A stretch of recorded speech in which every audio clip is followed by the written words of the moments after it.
بسم الله الرحمن الرحیم. یو ورور پوښتنه کړې ده، وایي داسې کوم عمل دی چې یو څوک یې وکړي د هغه عمل په برکت باندې جنت ته تللی شي. وایي که داسې یو عمل راوښیي چې د عمل په برکت یې سړی جنت ته ولاړ شي. د دغه ورور د پوښتنې په جواب کې باید ووایم چې صحیح البخاري یو حدیث را نقل کړی دی چې روایت کوونکی ابو هریره رضی الله عنه دی.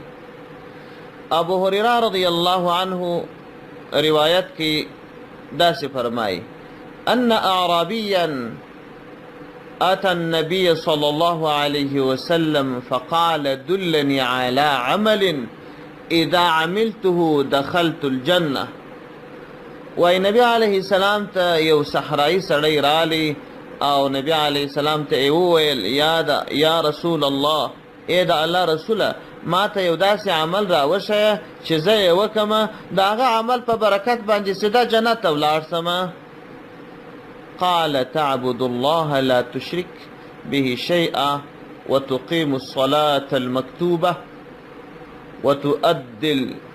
وتؤدي الزكاة المفروضة وتصوم رمضان.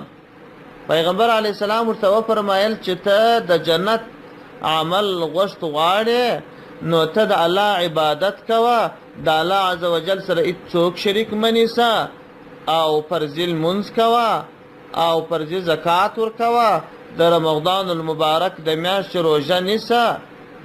دغه اعمال که دې کول ته به جنت ته ځې. وایي هغه سړي وویل: والذي نفسي بيده لا ازيد على هذا. هغه سړي وویل: زما دې په الله باندې قسم وي، په هغه ذات دې مې قسم وي چې زما روح یې په قدرت کې دی، زه به پر دغه اعمالو زیادت نه کوم. فلما ولى قال النبي صلى الله عليه وسلم: من سره ان ينظر الى رجل من اهل الجنه فلينظر الى هذا.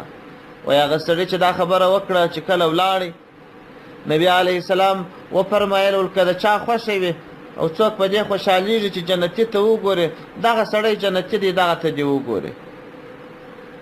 حاصل دا چې پیغمبر علیه السلام فرمایلی دي هر څوک چې د الله عبادت کوي او شرک نه کوي، لمونځ صحیح کوي، زکات ورکوي، روژه نیسي، دا سړی یقینا جنتي دی.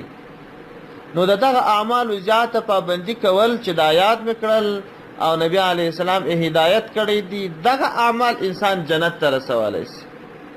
والسلام علیکم ورحمة الله وبرکاته.